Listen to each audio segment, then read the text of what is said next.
اعوذ باللہ السمیع العلیم من الشیطان اللعین الرجیم بسم اللہ الرحمن الرحیم۔ حضرات ناظرین السلام علیکم۔ جیسا کہ یہ پروگرام انہدام جنت البقیع پر چل رہا ہے اور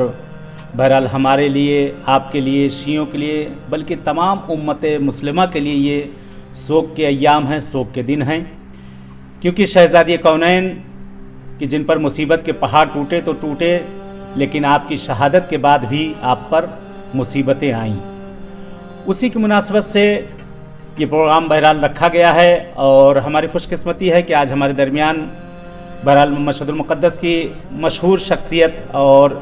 شناخت شدہ چہرہ ہے آپ کا کہ حجت الاسلام والمسلمین عالی جناب مولانا سید نیر عباس رضوی صاحب کہ اس وقت پروگرام میں تشریف لائے ہیں۔ انشاءاللہ استفادہ کیا جائے گا اور کچھ بہرحال اسی مناسبت سے انہدام جنت البقیع پہ اس کے دفاع میں انشاءاللہ کچھ رائز آپ کی خدمت میں پیش کیے جائیں گے۔ آئے پہلے چلتے ہیں قبلہ کی خدمت میں۔ قبلہ السلام علیکم رحمۃ اللہ۔ وعلیکم السلام ورحمۃ اللہ وبرکاتہ۔ قبلہ بہرحال یہ پروگرام جو رکھا گیا ہے انہدام جنت البقیع پر ہے، جیسا کہ آپ کو پتہ ہے کہ یہ دن بہرحال چل رہے ہیں اور سوگ کے دن ہیں جی، پورے امت مسلمہ کے لیے واقعا جی، واقعی یہ سب کے لیے، یعنی تنہا خالی کہا جائے کہ مختص بے شیعہ فرقے کے لیے نہیں، بلکہ ہر وہ شخص جو لا الہ الا اللہ اور محمد رسول اللہ کہتا ہے اس کے لیے یہ سوگ کے دن ہے، اگر وہ عقل اور دماغ اور دل رکھنے والا انسان ہے تو۔ ایک قبلہ ایک بہرحال یہاں پہ ایک سوال بہرحال جو یہاں کیا جا رہا ہے کہ جنت البقیع کے حوالے سے کہ تھوڑی اس پہ روشنی ڈال دی جائے کہ جنت البقیع کو کس نے اور کب اسے منہدم کیا ہے، کس دور میں تقریباً؟ بسم اللہ الرحمن الرحیم۔ الحمدللہ رب العالمین، الصلاۃ والسلام علی سید الانبیاء والمرسلین۔ دیکھیں، سب سے پہلے واقعاً اور مبارکباد ہیں وہ لوگ اور حقیقی اپنے آپ کو مسلمان کہنے کے لائق وہ لوگ ہیں جو خود اس عظیم، یعنی کہا جائے کہ اس عظیم سانحہ پر، جسے کہتے ہیں کہ اتنا بڑا سانحہ ہوا ہے مسلمانوں پر، اس پہ اگر لوگ خاموش رہیں تو واقعاً اگر ہم اس کے باوجود ہم اپنے آپ کو مسلمان کہیں تو یہ خود پیغمبر سے، بلکہ یہ کہا جائے اپنے آپ کو جو مسلمان کہتے ہیں اس سے انصاف نہیں ہوگا۔ صحیح، یعنی واقعی جو خود مسلمان ہے مسلمان کہیں، کچھ لوگ یہ کہتے ہیں نہیں یہ شیعوں سے نہیں، اصلا قطعاً ایسا نہیں۔ ابھی میں کوشش کروں گا انشاءاللہ روشنی ڈالوں اور یہ دوران برنامے انشاءاللہ کچھ چیزوں پر۔ آپ کا جو سوال تھا کہ جنت البقیع کو کب اور کس نے منہدم کیا، آخر اسے منہدم کرنے کی ضرورت کیا تھی؟ جی دیکھیں، مسئلہ یہ ہے کہ یہ آل سعود، بلکہ یہ کہوں اگر ان کی ہسٹری، بلکہ ہم اپنی تاریخ سے میں نہیں کہا، اس لیے میں نے کچھ چیزیں اس میں نوٹ کی ہیں، انشاءاللہ کوشش کروں گا کہ یہ خود یہ قبیلہ یا یہ جو ایک وہ تھے، یہ ان کو ڈکیت مانے جاتے تھے۔ صحیح، انہوں نے آل سعود، جو یہ اصل سعود یہ تو پہلے تھا بھی، آپ جیسے جانتے ہیں پیغمبر اسلام کے ہی دور سے، ایسے نہیں کہ پہلے سے ہی اس کا نام اسے حجاز کہا جاتا تھا، اس پورے علاقے کو۔ ایک سوال میں بھی ایک سوال جیسے نکل کے آتا ہے کہ کیا سعودی پہلے ہی سے سعودیہ کہا جاتا تھا یا بعد میں مثلا پیغمبر کے زمانے سے تھا؟ یہ بھی اچھا سوال ہے کہ نہیں، ایسا نہیں ہے کہ اس کو یہ پیغمبر کے دور میں یہ حجاز، پورا علاقہ حجاز میں آتا تھا۔ اور پھر اس کے بعد جب ان کی حکومت ہوئی 1924 میں، اس سے پہلے انہوں نے حملہ کیا تھا، حملہ کرنے کے بعد اور جب پھر اس کے بعد عثمانیوں نے حملہ کیا، عثمانی دوم اس پہ جب آئے ہیں اور آنے کے بعد محمد دوم جسے کہا جاتا ہے، محمود دوم، انہوں نے حملہ کیا۔ حملہ کرنے کے بعد پھر تقریباً 1920 یا 21 کا وہ ہے، حملہ کرنے کے بعد انہوں نے ان سے واپس لیا ہے۔ واپس لینے کے بعد پھر دوبارہ جب وہابی، یعنی تقریباً پھر اس کے بعد یہ حکومت چلی ہے، پھر وہابیوں نے 1924 میں دوبارہ انہوں نے ایک یہ ڈکیت اور راہزن قوم تھی یہ پوری، یعنی شروع ہی سے جو ہے نجدی قوم جو کہی جاتی ہے، یہ پورے یہ قبیلہ جو تھا یہ ڈکیت کہا جاتا تھا۔ انہوں نے جب وہاں پورے حجاز پر حکومت ہوگی، پھر اس کے بعد انہوں نے تقریباً 1926 میں نے جو یہاں پر لکھا ہے 1932 میں آل سعود نے سعودی حکومت کا اعلان کیا ہے۔ پہلے سعودی حکومت اس طرح سے کوئی تھی نہیں۔ 1924 میں انہوں نے اس پہ قبضہ کیا ہے اور قبضہ کرنے کے بعد 1924 کے بعد 21 اپریل 1926 بمطابق 8 شوال 1344 ہجری درست. اس کے مطابق انہوں نے اس کو مسمار کیا ہے، اور یہ مسمار کرنے کے بعد میں انہوں نے یہاں سے مسمار کیا جنت البقیع. اب کون کون سی شخص بھی آپ کا شاید سوال آئے، میں اسے تھوڑا سا اس میں پہلے روشنی ڈال دوں، پھر انشاءاللہ اس کی طرف آ رہا ہوں. اور انہوں نے مسمار کرنے کے بعد جنت البقیع میں، جبکہ خود کئی جو اس سے پہلے جو کئی اس پہ ان لوگوں نے نقل کیا ہے، جن میں سے ابن بیتوتہ جو مشہور سیاح ہے، اس کی بھی کتاب میں آپ دیکھ سکتے ہیں، یہ 8 ہجری کا جو اس میں وہ لکھا، اس نے اپنی کتاب میں بھی لکھا ہے کہ جب میں پہنچا اور پہنچنے کے بعد میں مدینہ پہنچا، مدینہ پہنچنے کے بعد جو اس نے قبروں کو بتایا ہے، اگر یہ دوسروں کو میں یہ اہل سنت کے حوالے دے رہا ہوں کہ ہمارے دوسرے برادران کے، وہاں سے دیکھ سکتے ہیں کہ وہاں پر جانے کے اس نے جو حوالہ دیا کہ وہاں پر کون کون سی قبریں تھیں. ابھی جو میں بتاؤں گا کہ کون کون سی شخصیات تھیں، کون کون سے لوگ وہاں پر موجود تھے. لیکن اس سے پہلے کی مثلا یہ ہے، میں ان لوگوں کے بارے میں بتاتا ہوں. 131 ہجری سے 656 ہجری بنی عباس کا دور ہے. بنی امیہ ہے، لیکن اسلام پہ جو بتائیں، جو یہ لوگ جو مانتے ہیں خلفائے راشدین کے جو اہل سنت برادران کہتے ہیں، اس کے بعد بنی امیہ کا دور ہے. بنی امیہ کے بعد بنی عباس کا دور ہے. 131 ہجری سے 656 ہجری تک بنی عباس نے جنت البقیع ان کے دور میں باقاعدہ انہوں نے بنایا ہے، اس لیے کہ خود اس کی سب سے بڑی وجہ ان کی سب سے بڑی وجہ جو ہے، اس میں عباس ابن عبد المطلب جناب رسول وہ جو ہیں یہاں پر جناب عباس، جس سے قبیلے بنی عباس اپنے آپ کو کہتے ہیں، خود ان کی قبر وہاں پر موجود ہے، یعنی وہاں پر موجود تھی، جس کی بنا پر ان لوگوں نے اور دوسری بھی پیغمبر کی جو اور دوسری شخصیات کے بارے میں جب بھی آپ سوال کریں انشاءاللہ میں بتاؤں گا. تو یہ تو اس دور میں موجود تھے. پھر اس کے بعد دوسرا جو ابن بیتوتہ نے جو کہا ہے کہ وہاں پر کون کون سی شخصیتیں موجود تھیں، اور یہ جب آتے ہیں یہ آل سعود اس پر قابض ہوئے. قابض ہونے کے بعد 1926 میں انہوں نے 1926 میں 8 شوال 1344 میں مدینہ منورہ میں جنت البقیع کو خراب کیا. یعنی باقاعدہ طور سے اس کا مطلب پہلے تقریب کامل، پہلے وہاں پر گنبد موجود تھے، روضے موجود تھے. باقاعدہ یہاں پر میں اقوال ابھی نقل کروں گا کہ وہ لوگ کہتے ہیں کہ باقاعدہ خود عثمانی بعد خلفاء نے وہاں پر بھیجا ہے، روضے بنائے، باقاعدہ روضے بنائے ہیں. روضے بنانے کے بعد خود ایک اسی میں وہ ہے، اور کہتے ہیں کہ انہوں نے باقاعدہ اس لیے کہ جب 1921 میں انہوں نے وہ کیا، 1927 کے بعد پھر یہاں پر اس سے بعد کہتے ہیں کہ دوبارہ انہوں نے تعمیر کیا عثمانیوں نے بنایا وہاں پہ جس کی حکومت آئی تعمیر کرنے والی اس میں ماننے کے بعد پھر وہ کہتے ہیں کہ میں وہاں گیا تھا، اور جانے کے بعد وہاں پر دیکھا کہ قبروں کے اوپر اور سونے اور چاندی سے بنی ہوئی چادریں موجود تھی. یہ خود ان کا نقل ہے. اب یہاں پر جو میں عرض کرنا چاہ رہا تھا آپ کے سوال کے اعتبار سے آ رہا ہوں کہ کب ان کو یہاں پر اس تاریخ کے اعتبار سے انہوں نے یہاں پر اسے مسمار کیا ہے، پورا منہدم کر دیا. منہدم کرنے کے بعد یہاں سے یہ گئے جنت المعلیٰ کی طرف، مکہ مکرمہ گئے. مکہ مکرمہ میں پہنچے. مکہ مکرمہ پہنچنے کے بعد وہاں پر حضرت ابو طالب کی قبر تھی، اسے خراب کیا. جناب خدیجہ الکبریٰ صلوات اللہ علیہا اور ان کی قبر تھی، اسے خراب کیا. اور وہاں سے خراب کرنے کے بعد پھر یہ کربلا معلیٰ کے، ایسا نہیں کہ دوسری قبروں کی طرف یہ نہیں گئے ہیں. لوگ یہ سمجھتے ہیں کہ نہیں دوسرے نہیں، وہاں کی طرف بھی یہ گئے ہیں. اور جانے کے بعد جو خود دوسرے کتابوں میں لکھا ہے تقریباً 5000 زائروں کو شہید کیا ہے اسی سال. یہ 1926 کی بات بتا رہا ہوں. یہ اسی مہینے کا یہ داستان ہے کہ انہوں نے یہاں خراب کرنے کے بعد مکے گئے ہیں، مکے سے پھر یہ کربلا کی طرف آئے اور آنے کے بعد 5000 زائرین کو شہید کیا ہے. اور شہید کرنے کے بعد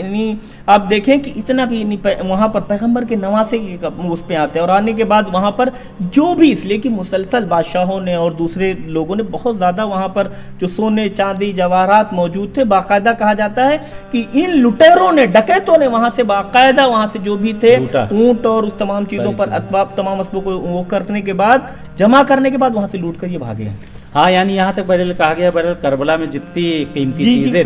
تھیں ساری قیمتی چیزیں ہیں یہ لوگ وہاں سے لے کے چلے گئے. یہاں تک کہ مدینے کے اندر جو وہاں بہت سی مدینے میں وہاں سے باقاعدہ طور سے اور دوسرے جو خلفاء میں ملتے ہیں کہ ان لوگوں نے باقاعدہ جو وہاں پر مدینے میں موجود تھے جواہرات تھے تمام چیزوں کو انہوں نے، کیونکہ وہاں پہ باقاعدہ ذریعہ تک یعنی یہاں تک ہے تاریخ کی بنی ہوئی تھی قبروں کے اوپر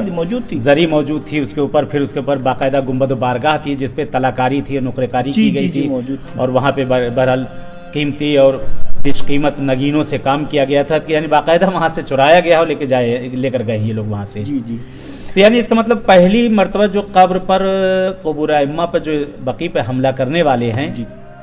یہی لوگ نکلے ہیں کہ جنہوں نے پہلی مرتبہ وہاں پہ حملہ کیا ہے اور توڑا ہے. اور ان کو یہاں پر خراب کرنے سے پہلے ان کا ایک وہ ہے شیخ عبداللہ ابن ملید نام کا ایک ان کا مفتی ہے جو قاضی تھا، قاضی تھا. اور یہ اسے 3 سال تک یہ یہاں تک 43 44 45 1343 44 اور 45 تک یہ وہاں کا قاضی تھا. اب اس نے جب یہ اس پہ اس لیے کہ انہوں نے جو خراب کیا 44 میں خراب کیا، صحیح۔ پھر اس نے وہاں کے جو مفتی تھے تمام مفتیوں کو جمع کرنے کے بعد ان سے کہا، پھر اس نے وہی ایک مولا کائنات کی ایک روایت کو ملاک بنانے کے بعد مفتیوں سے فتویٰ لیا ہے، وہ بھی روایت جھوٹی ہے، سراسر جھوٹی ہے، لیکن اس کو اگر ملاک بھی اس روایت پہ بھی خدشہ وارد ہے۔ ابھی میری وہ بحث نہیں ہے، نہیں تو اس پہ ایک پوری طولانی بحث ہوگی، میں اس طرف نہیں جانا چاہتا کہ وہ سراسر جھوٹی روایت ہے، لیکن اگر اس سے بھی مانا جائے تو اس پہ بھی انہوں نے پوری طریقے سے عمل نہیں کیا، اس لیے کہ ایک ہی جز کو لے رہے ہیں، یعنی جو ہمارے لیے بہتر ہے اسے ہم لے لیں، تو دوسرے کے لیے وہ نہیں ہے تو چھوڑ، تو یہ سراسر اس میں بھی اس روایت کے اعتبار سے جس کو انہوں نے ملاک بنایا کہ مولا کائنات سے جس روایت کو، اس کے اعتبار سے پھر وہاں اس نے مفتیوں سے فتویٰ لیا ہے، فتویٰ لینے کے بعد جنت البقیع کو وہاں پر مسمار کیا، اور مسمار کرنے کے بعد دیکھیں وہاں جن لوگوں نے، اس لیے کہ وہاں پر بھی موجود تھے پیغمبر کے، اس کے بعد میں جو آتے جانتے پیغمبر کو ماننے والے تھے، یہ جانتے تھے یہاں پر کون کون سی قبریں ہیں، امہات المسلمین وہاں پر موجود وہاں پر تھیں، ان کی قبریں تھیں، اس کے علاوہ ائمہ کی قبریں تھیں، ائمہ بقیع قبریں، اور شہدائے احد وہاں پر موجود، 10,000 صحابہ کی قبریں تھیں، 10,000 وہاں پر 10,000 صحابہ کی قبریں وہاں پر موجود ہیں۔ پیغمبر کے لوتے بیٹے آپ دیکھیں کہ ایک ہی جسے جو کہا جاتا ہے جناب ابراہیم بن محمد صلوات اللہ علیہ جسے کہا جائے، ان کی قبر وہاں پر موجود ہے، ان تمام پر روضے موجود تھے، باقاعدہ قبور کے اوپر جو ہے یہ سب روضے موجود تھے، گنبد بارگاہ بنی ہوئی تھی کہ جنہوں نے باقاعدہ طور سے انہوں نے اس کو جو ہے مسمار کروایا اور مسمار کرنے نشانیاں مٹا دی ہے اور باقاعدہ اسے نابود کر دیا گیا۔ آپ دیکھیں کہ واقعی ابھی جیسا کہ آپ نے ابتدائے بننا ہوگا، یہ بے انتہا یعنی مصائب دشمنی انتہا ہے کہ آپ دیکھیں کہ اگر اہل بیت کو ان کی زندگی میں انہیں ستایا گیا تو چلے مرنے کے بعد آدمی انسان رحم کرتا ہے، بھول جاتا ہے مرنے کے بعد، لیکن آپ دیکھیں ابھی بھی الحمدللہ کئی مرتبہ آپ کو بھی اتفاق ہوا، حقیر کو بھی خدا نے یہ سعادت دی، اور جانے کے بعد دیکھا ہے کہ آپ دیکھیں وہاں پر جائیں تو کلجہ پڑتا ہے کہ آپ نزدیک سے حتیٰ یہ کہ ان کی طرف رخ کر کے آپ فوٹو لینا چاہیں، کچھ پڑھنا چاہیں، تلاوت حتیٰ کہ قرآن کی تلاوت کرنا چاہیں تو وہاں کھڑے ہو کے آپ نہیں پڑھ سکتے، کہتے نہیں یہ تو مردے ہو گئے۔ آخر کار یہ واقعاً کتنا بڑا ظلم، آپ دیکھیں مسلمانوں کو یہاں پر اب یہ کہتے نہیں صرف شیعی قوم معاملہ کر رہے ہیں، شیعی قوم آنے کے بعد وہاں پر نہیں، عزیزو ایسا کچھ بھی نہیں ہے، جس انسان کے دل میں واقعاً جو اپنے آپ کو پیغمبر کا مسلمان کہتا ہے کہ میں پیغمبر کے دین پہ ہوں، اس کے اوپر لازم ہے کہ آئے، اور ایسا نہیں تھا اس دور میں بھی جب یہ تقریب کی ہے، تقریب کے بعد پھر وہاں سے حیتیں آئیں، خود ہندوستان سے ایک عظیم حیات آئی ہے، اہل سنت اور تمام لوگ مل کے آئے ہیں اور دوسرے ممالک سے آئے ہیں، اور آنے کے بعد انہوں نے جب یعنی بے تحاشا جب ان پر اعتراض کرنا شروع کر دیا کہ آپ نے ایسا کیوں کیا ہے، تو ان لوگوں نے باقاعدہ ان کو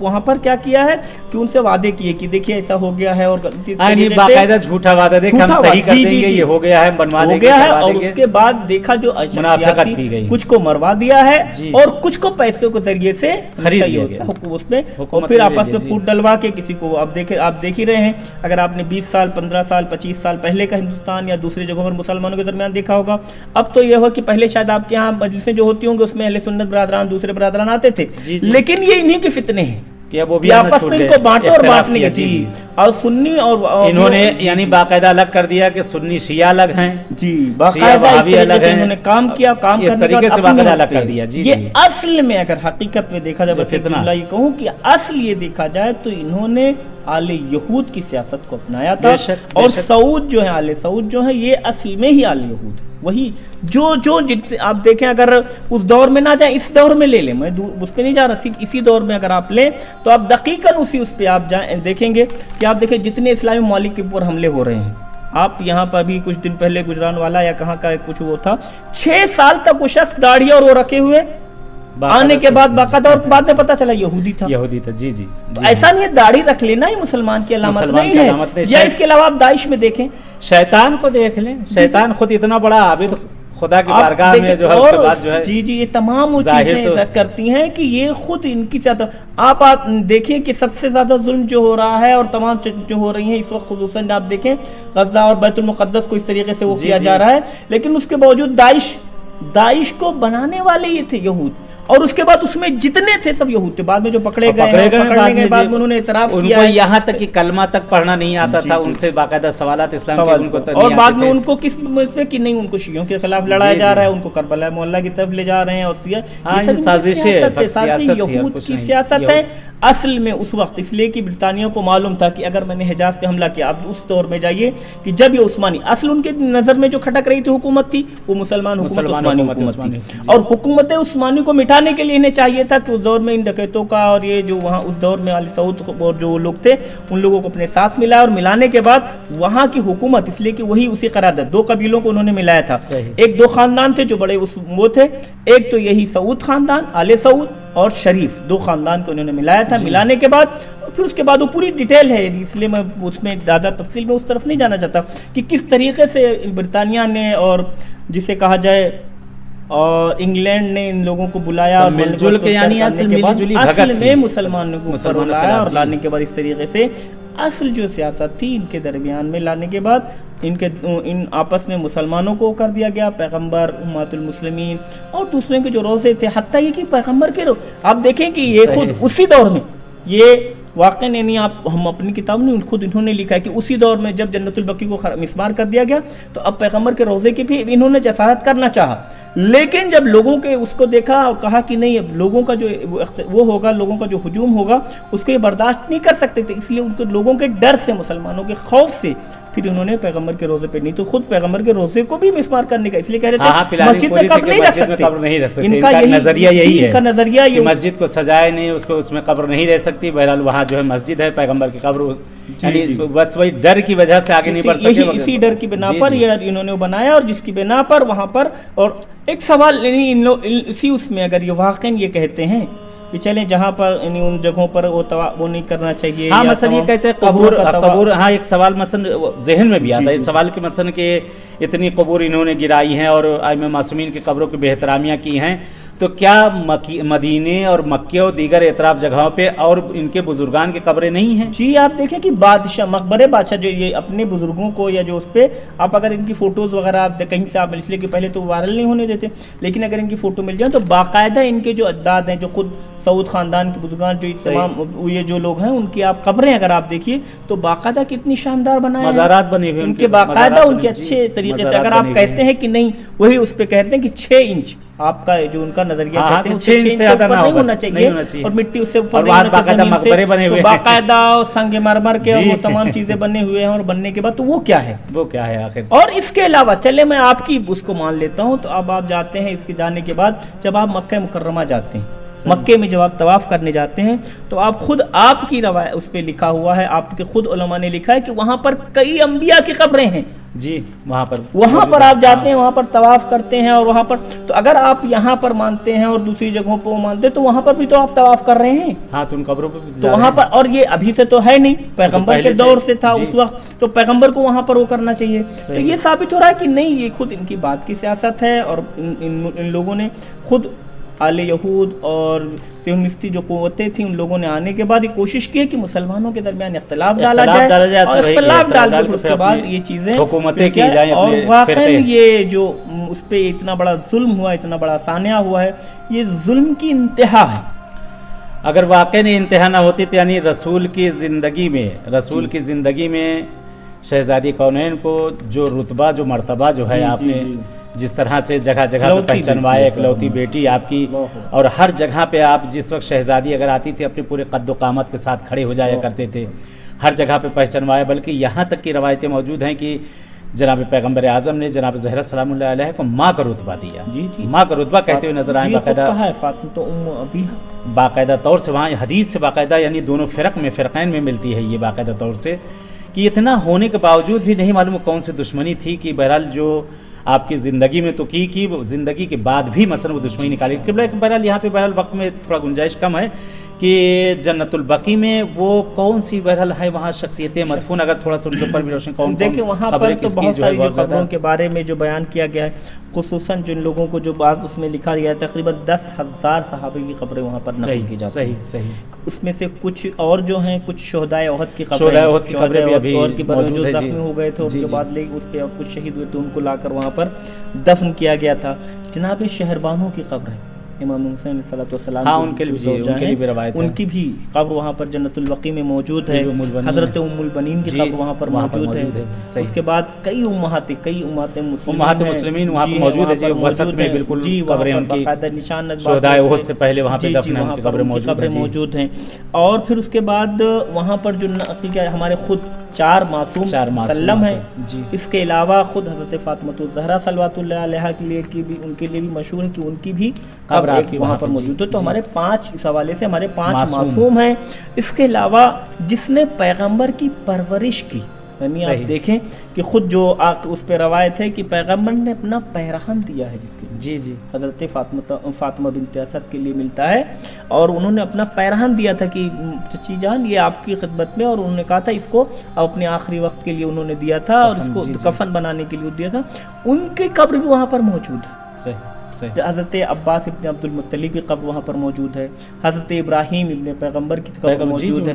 اور بھی دوسرے، اور حضرت ام البنین، بہت اکابر وہاں، اور کتنے صحابہ ہیں اور دوسرے لوگوں کو۔ اور ایک صحابی کے حوالے سے جسے بعد میں خود، یعنی یہ اس لیے کہ جب وہاں پر جو ایک بحث چل رہی تھی اس کے بعد میں، اس لیے کہ دیکھیں جنت البقیع کی حد کیا تھی، اور اس لیے کہ اس پہ بیچ میں ایک اور دوسرا قبرستان آتا تھا، ایک اختلاف ہے، اس پہ میں نہیں جانا چاہتا، اس لیے کہ یہاں پر جو ہمارا مقصد یہ ہے کہ دوسرے اس میں حوالے سے کہ ہمارے تمام مسلمان بھائیوں کو واقعاً یہاں پر جس کو بھی پیغمبر سے، دیکھیں اس مسئلے پہ یہ نہیں کہ نہیں شیعہ اس پہ ہمارا کوئی اصل، ہر وہ شخص جو اپنے آپ کو پیغمبر کا مسلمان مانتا ہے، بے شک جو یہ مانتا ہے کہ پیغمبر ہمارے رسول ہیں، پیغمبر ہمارے نبی ہیں، جو شخص اپنے آپ کو ان کا مسلمان مانتا ہے، اس پہ لازم ہے کہ وہاں پر اس سانحے کے اوپر اعتراض کرے، اعتراض اور کس حوالے سے، جس حوالے سے بھی ہو سکے۔ دیکھیں ضروری نہیں ہے کہ مثلا آپ بول سکتے ہیں، آپ پروگرام پہ، خدا آپ کو جزائے خیر دے کہ آپ پروگرام کے ذریعے اپنے پروگرام لوگوں کو بتا رہے ہیں، اسی طریقے سے جو مومنین جس حوالے سے بھی، آج تو مثلا میڈیا کا دور ہے، جس حوالے سے بھی حتیٰ کر اب تک کسی کو جو دوسروں تک پہنچائیں، میسیجز کو دوسروں، جس حوالے سے بھی اپنے اعتراض آپ ثبت کروا سکتے ہیں، آپ بتائیں، اور آل سعود کو بتائیں کہ یہ کام سراسر غلط ہوا ہے، اسے جتنے جلدی ہو سکے وہاں پر دوبارہ وہاں پہ تعمیر کی جائے۔ انشاءاللہ دعا بھی یہی ہے کہ خداوند عالم قسمت کرے کہ انشاءاللہ ہم سب جیسے اس وقت پروگرام دیکھ رہے ہیں، ایسے جنت البقیع میں انشاءاللہ بیٹھیں، شہزادی کی قبر اور دیگر ائمہ معصومین اور وہاں شہداء کی قبر پہ بیٹھ کر انشاءاللہ یہ پروگرام کیا جائے۔ آگا بہرحال بہت بہت شکریہ، وقت میں اتنی گنجائش نہیں، بس مختصر چلتے ہیں، بیوی دو عالم ملکہ دو عالم کو ایک مختصر فرصہ دیتے ہیں، اور شہزادی سے دعا کرتے ہیں کہ منتقم اپنے فرزند کو انشاءاللہ جلد از جلد بھیجیں کہ امام کا ظہور ہو، کہ وہ آ کر بہرحال اپنی ماں کی قبر کو جو ہے انشاءاللہ تعمیر کرے، ہم سب وہاں پہ شامل ہوں۔ آئے ناظرین، چلتے ہیں شہزادی کونین کی قبر پر، آئے اپنے ذہنوں کو وہاں پر لے کر چلتے ہیں، اور نیابتاً ایک مختصر پرسہ دیتے ہیں آپ سب کی طرف سے، تمام ان حضرات کی طرف سے جو اس وقت ہمارے درمیان موجود نہیں، ان سب کی طرف سے نیابتاً قربتاً اللہ۔ اللہم صلی علی محمد و آل محمد، اللہم صلی علی محمد و آل محمد،